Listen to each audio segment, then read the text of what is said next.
Both state budget proposals would increase state spending, but the differences are in how public education will be funded. That's one big one. Which state employees will get pay raises, we'll take that on too, and how the lottery scholarship will be maintained. So joining us to delve into the numbers, we have the editor of the Santa Fe Reporter, Julianne Grimm, is with us tonight. For the New Mexico Watchdog, line regular Rob Nicoleski is back. And another regular, Daniel Foley, former minority whip in the State House of Representatives, he is here. And rounding out the table, line regular attorney Sophie Martin here as well. And Sophie, underneath these budgets are some potentially big differences, about $80 million, of course, in the overall budgets. But let's take the governor's proposal first, and let's talk about pay raises first. She wants to be selective about which categories do get pay raises. And my question on that is, aren't you setting yourself up to pick favorites at that point, and doesn't that not inherently have a lot of problems when we start picking favorites for pay raises? Well, I think that's a really good question, actually. She has identified roughly 32% of state employees who she's targeting for pay increases, and they would get larger pay increases than we would see from the Legislative Finance Committee, who are recommending across the board increases of a little bit more than 1%.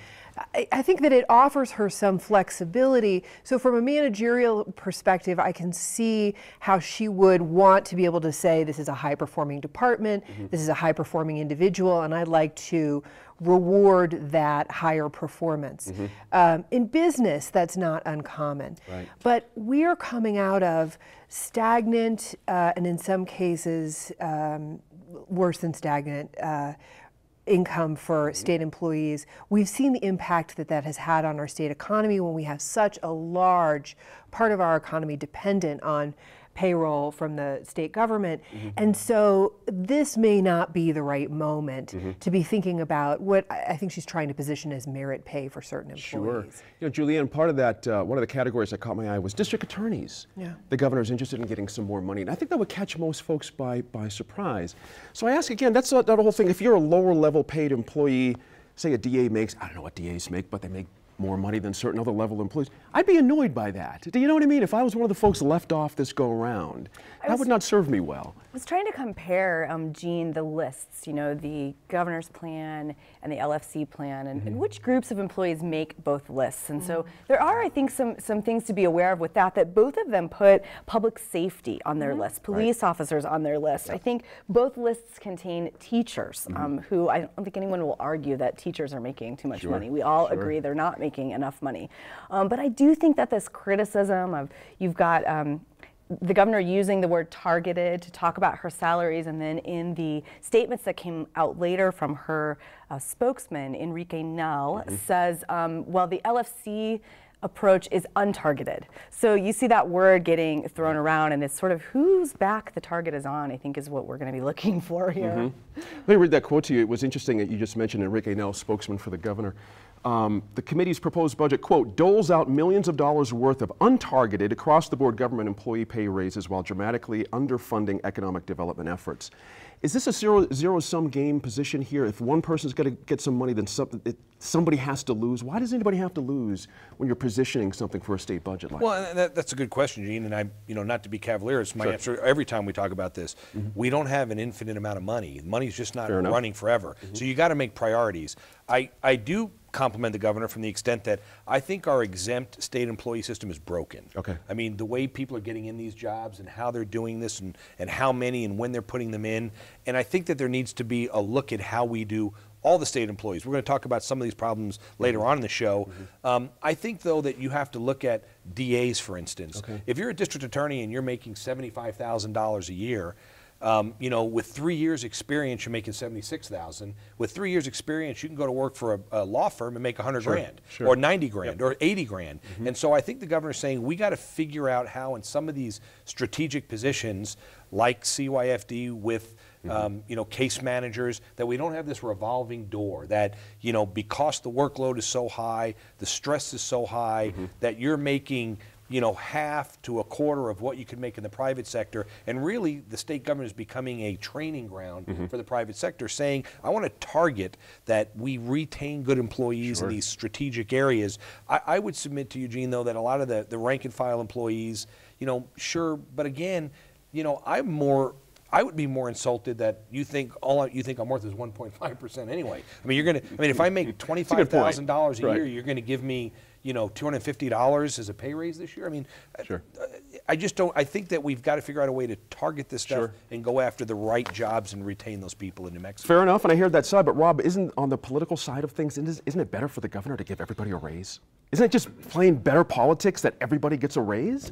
I guess so, but like Dan says, you know, if you're talking, you know, 1.5%, then that's not a heck of a whole lot. Nobody's going to run in the polls for 200. But it's the symbolism, though. I mean, it's zero. 250 is better than zero. Well, I can see your point. You know, if you give everyone a raise across the board, then you don't have to make the tough decisions. If you want to call 1.5 a tough decision, but then on the other hand, if you do have some targeted rather than this kind of piecemeal arrangement, that might work out better. But I mean, to me, we're talking about rounding errors in a lot of cases.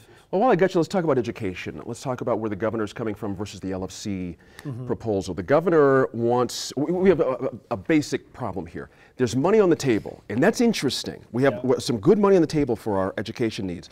Local control versus public education department, it seems to be the crux of the matter. Take us from there. This doesn't surprise me at all because the governor is big into educational reform. We're in 49th and 50th, and both sides use that statistic. We're 49th and 50th. You know, we've got to do something. We're 49th and 50th. We've got to get rid of what we're doing right now. So that doesn't surprise me. But what the difference is that the governor who has got these educational reform efforts, she wants to be able to have the above the line, below the line work to her advantage, where she can say, I want to do this, kind of like the sort of like the targeted raises. And let me pick up on that point exactly. So about merit pay. There's something to me that strikes me odd about merit pay. I don't know how one makes a merit assessment from a distance. Meaning, you know, isn't it really about classroom observation, all those other soft, untangible things that merits one to get extra pay, and not just numbers that land into the mailbox? And I think in some ways you've just articulated the crux of the debate over testing and the way testing is used to evaluate teachers, used to evaluate schools. Because when you are trying to evaluate a large number of schools from a distance, which is something that to a certain extent the state has to do, and you're trying to normalize across all of these different schools, a lot of that fine observation that you're describing is lost. And so the teachers, I think, make a good point, the schools make a good point. Observation is key to determining whether this is a good educational environment, whether this classroom is effective, whether this teacher is effective. And you can have highly effective teachers working in environments in which you're going to see incredible results that are not really testable. And so finding a way to reward those teachers who are doing things we want them to do, that may be very difficult in this context. Julianne, pick up on that as well, if you would, because again, for teachers, going into the session, we've seen some tough quotes already from the teachers union already. It just seems so far away, the difference, but someone's going to get a raise, it seems, for teachers. So that helps a little bit. And I think the other big issue there is this discussion about whether it's the funding formula that the money should go into, or whether it's some sort of special deal for let's use the word targeted again, for targeted initiatives that we want. And so I think you had Mimi Stewart, you know, who's head of the House Education Committee, talking about that the governor's proposal she sees as disequalizing, is the word she used. It's disequalizing. It's taking authority away from the funding formula that everyone's agreed on, and putting it in the hands of, of a more subjective, matrix maybe.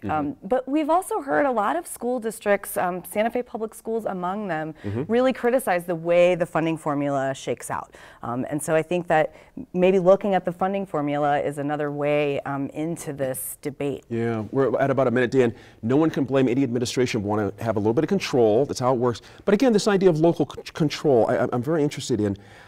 There's an element of trust, it seems to me, in the education business if you're going to do this. You have to trust local people to be able to report up. I think that we're setting up this conversation based on a fallacy, and that is, you got to remember, of the education budget, 4% is below the line. Right. 4%, the other 96% is above the line. That's tied to the funding formulas and all of that stuff. So we're really talking about 4% of the money here. The governor is saying, you know, we want to put it to an Well, 18 billion accountability. is no small number. No, though. but it's 4%. Right. I mean, so, you know, I mean, she's saying, look, I want to work more with things like New Mexico Reads to Lead, where she was able to come in and say, we've seen this growth in K to third grade reading, and we've seen this program succeed, versus throwing it into the formula where, remember, a few years ago, the school board sued the legislature and said, we have local control. So now you give them a budget and they can do with it as they please. Right, wrong, or indifferent, we can argue the merits of that later. But I think that there's a real question about, and it's been brought up here, is the funding formula needs to be looked at. There is a problem with the funding formula. The funding formula isn't working and is being solved because the legislature fails to address it. It's being solved in the courts. Individual schools are taking them to court and changes are being made to the funding formula based on judicial action, which I think is a bad place to set policy. It's an end around is how sometimes you hear that described. That's right. There you go. In a moment, we're back with investigative journalist Eric Schlosser to discuss his new book, America's Nuclear Arsenal.